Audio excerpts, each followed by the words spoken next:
Oops. And then, so there's our cash flow. I just want to check one thing before we go to the next one. These are the charts of accounts. So again, knowledge of UniFi's terminology and the way it describes things is quite important. And we're selecting 2 charts of accounts here to bring that data in, one being cash flow. So I'm going to go into UniFi now. I'm going to select the cash flow chart of accounts and go to phasing. And a little feature that maybe you're not aware of is that you can actually copy and paste the cash flow phasing you've got elsewhere in Excel directly into UniFi. So I go paste from Excel. And you can select actual, forecast, or budget. I'd treat the actual one with care. Actuals are updated dynamically via the process of progress claims generally, or via the integration with an accounting system. If you start pasting over the top, that can cause issues. And I think if accounting integration is on, that option's not there anyway. So yeah, but this time I'm just going to paste forecast, because what I'm trying to do is increase that red line that we had in our dashboard just for demonstration purposes. So you can see it ticks what it can do.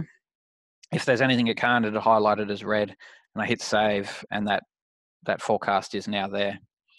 And so that's in our system, and we want to be able to see it come through into Power BI. And so when these reports are created, they'll need to be refreshed. Now, we're still in the desktop version, but hold on to that thought. In a moment, I'm going to show you how you get it out of desktop and into UniFi. And then through that process, you can schedule a refresh. But just to show how easy it is for data to come from UniFi to Power BI, I'm just going to hit refresh. And if you think about the majority of Power BI dashboards, they're hacked Excel, SQL scripts, XML feeds, JSON feeds, who knows where it comes from. And every time you want to update that, there's an army of people going around collecting the data that's been cleansed already, that doesn't have any link to the underlying text and commentary around it. And you know, a week later, perhaps you get a dashboard that's updated for the month before. Don't die on me, computer. And it didn't. Oh, it's still running. Here we go. Hopefully our red line changes, and it does. Thank goodness for that. So, you know, 100% confidence in the process, but you can see that kick up for the forecast line has come in. And so, you know, 300, 400 people on some deployments, hopefully one day thousands of people beavering away on a UniFi deployment, and this stuff being updated just by the refresh of a button. So that refresh can be scheduled on a daily basis with frequencies in between on that day, and that's part of the setup process. And so once you're configured your desktop version and you want this to be something that people can use on a day-to-day basis, so I would suggest, I mean, this is kind of pseudo software development, but with people who understand data as well and can analyze data.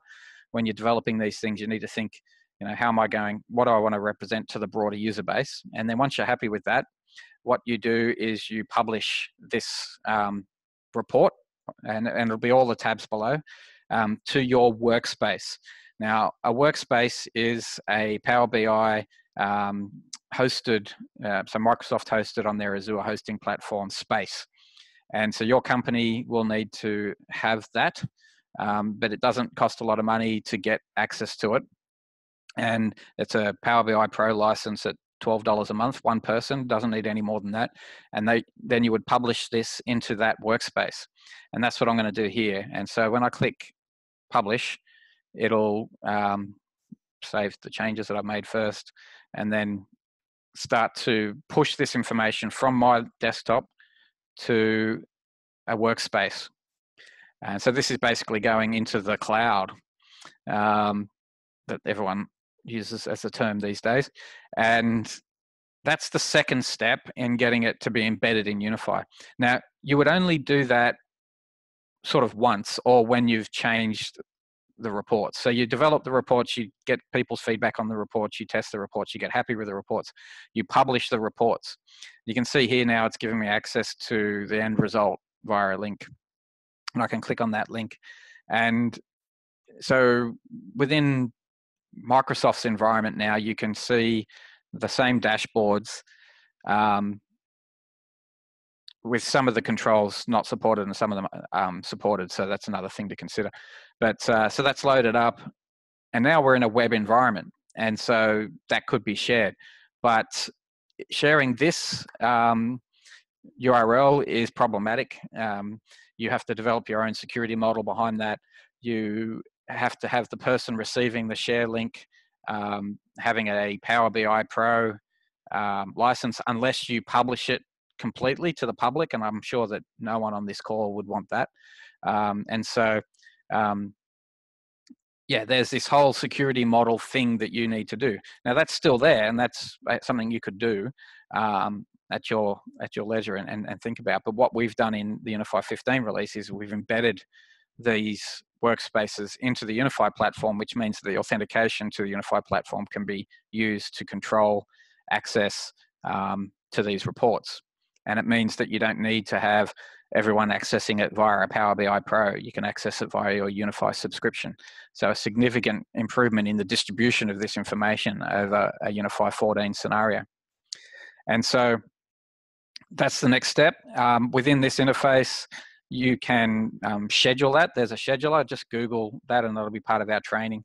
We're still refining that process ourselves. And some of this capability is literally only 2 weeks old from Microsoft as well. So this is really cutting edge Power BI embedded stuff that we're doing.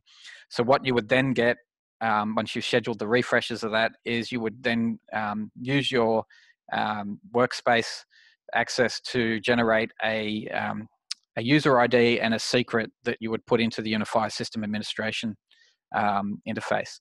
So that's the same as the secret, well, it's not the same secret, but the same process as using Microsoft Office single sign-on, which is a UniFi 14 capability. 15 capability, sorry, that's part of this UniFi 15 release. We've had it for a while, but I forgot it's part of this release. And so that gets done again by the administrator through the configuration. And so I'm not sure where the actual Office 365 setup is, but in one of these screens, there'll be a Power BI menu item, and you'll be copy and pasting some IDs from Power BI into UniFi so that the two can communicate with one another. And once you've done that, you will be able to, where is it here? You'll be able to see those dashboards in UniFi. So here we are in the UniFi application. We've got all our modules going across. And in the current version of UniFi, which remains the same in terms of accessing, you've got your main modules and you've got your reporting modules. And you've got your standard UniFi reports, and then you've got dashboards. And so when you click on dashboards, if you've got Power BI embedded enabled, you better go to this Power BI subnav and get access to the Power BI reports, and you can see there's 14 of them, and you just click through and you can see the different ones coming through, and you can see that ArcGIS map isn't supported here yet, so we'd have to replace that with the normal Microsoft map. And there's a few other little issues, but there's our little Gantt chart embedded within the UniFi framework, accessible by anyone with a UniFi license, and that same sort of analysis is then able to be completed. And so equally, again, back into this one, the link is still there. So if I was to say, what are my quality issues? I can click on that. This little graph updates with just all the quality, and I can go St Kilda. Why is that an issue? There's my link. Click on the link and I'm into my St Kilda issue with a photo that has a map that takes me to Google Maps. I don't know if it's at St Kilda though. Yeah, it is. I wonder what that one's all about. So there you have it. There it is. The exact same report, hitting exactly the same data set. If I go back to this one, we should have our little kink up of, that hasn't refreshed, or I'm pushed it to a different data source, but that kink up should have been there. You schedule those refreshes in the background so that people just come in here and they get the latest, not to the minute, but to the, let's say, last 4 hours information that exists on their portfolio of projects. Now, I'm going to, got some questions. What about if you change configuration at a later date? What does that do to your endpoints? Yeah, so with the endpoints in UniFi, the power user will need to maintain, oops, still trying to work out how to get rid of all the questions. There we go. Maintain this. And one of the ones that over time we think we're going to be able to automate the scripting of these things, but at the moment, the custom field endpoints, there's quite a few of them. There's person, periodic, project. There's also issue custom field, risk custom field. Those endpoints, because they're custom, it does require the super user from our client, rather than us, to know how to set those up. And we've just finished developing a 2-page manual on doing that yesterday for a client who's already, as I said, at the bleeding edge using this stuff already. And they were the guinea pigs trialing that out.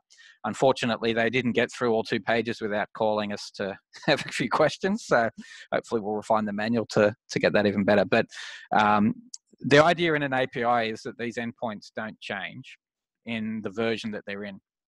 So our API is at version 1 now, and it will stay as it is. And then what will happen is that because an API endpoint is a URL, it'll have a new directory called, API/version2, and then / the endpoints budget, cash flow, etc. So if we re-release a new version of the API, you'll be able to upgrade your dashboards at a time that suits. And if the current version of the API fits with what you need, you wouldn't need to upgrade at all. And so, yeah, long-winded answer there, but there is some maintenance and the need to get your head around how these get set up in the first place and how the relationships work between them. And so that's the bit of the pseudo software development sort of thing. But if myself and my fellow consultants were able to do it, I'm sure the smarter people on the phone will be able to. Let's look at the chat again.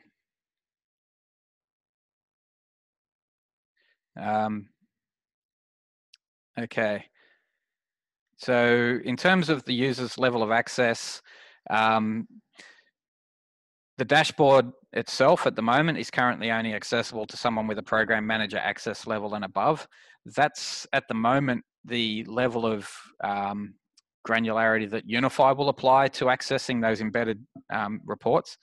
This is the first release of this, and as I said, the secret and user ID is only two weeks old, even from Microsoft. So it's an evolving part of the way they share their Power BI capability. There's a few ideas around how we will go with that in the future, but there's also the capability for the client end user to configure the system to, say, for example, develop a client dashboard and publish that as an embedded dashboard within UniFi, and have a client access under a project manager access level that particular dashboard. So that's something that you could potentially set up, and you would do that with like a client code that limits the projects viewable based on the code of the client. The other way, obviously, will be the way we do it inherent within the UniFi security model, which is that the person logging in's ID can be limited to show just the projects that they're on as well. In terms of first release, it will be embedded to show all data, but only accessible to program manager access levels. Okay, any other questions? So in terms of the environments that it'll work in, it'll work so long as you've got a Microsoft Azure Active Directory, and you get that as soon as you purchase a Microsoft Power BI Pro license. And so the issue with that and the inhibitors of technology input into this will be that when I click publish, that's going to a Azure Active Directory hosted environment that I've signed up for as part of UniFi, the company. And so most companies who have used Power BI and have published the desktop dashboard should already have that. And so you'd need to talk to your various IT people to say, do we have it? And if not, can I get it? And when you do get it, when you register with Microsoft to get that Power BI Pro license, that's in essence getting you that access to the workspace. So it's basically working outside of your normal working environment, unless you're an Office 365 account holder who has Power BI Pro, that's pretty much all integrated now. And so UniFi single sign-on with your Office 365 account that publishes, the same account publishes to the Power BI Workspace, and it's all integrated. So it depends. If you're a on-premise Windows authentication user, when you publish, you're publishing outside of that environment anyway, and so it'll all still work. But again, if you're on-premise UniFi and you're authenticating through Windows authentication, that's probably going to have a few issues as well, because the Power BI embedded will need to be allowed through your firewall to communicate from UniFi to the cloud-hosted version of Power BI. So if you think of it, I don't have any diagrams, but you've got your enterprise closed-off network, and then you'll have your Power BI data sitting outside of that network. If UniFi is inside that network, the two have to communicate to one another in one way, shape, or form. So there could be some limitations there that you'd need to work through. Technically, it's all possible, you know, politically and secure-wise and all the rest of it, then that's an issue. So, for example, Microsoft's worked closely with the Department of Defense in Australia to get Azure-hosted, accredited facilities, and therefore you could use, if you're in Department of Defense, that workspace that's already been approved to communicate with UniFi's application that's already been approved within a sort of virtual network, if you like, to have these dashboards displayed. The big thing is that you can get, so long as you can get it into UniFi, anyone with UniFi access can see these reports. With UniFi access at a program manager level, that is.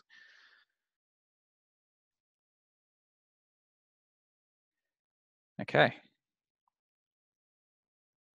Any other questions? I guess I could get you to chat to me instead by unmuting everyone. And apologies last week for the person who asked me a question via chat. I didn't notice it pop up, so it's still getting used to Zoom at this point in time. Any questions directly, verbally? Any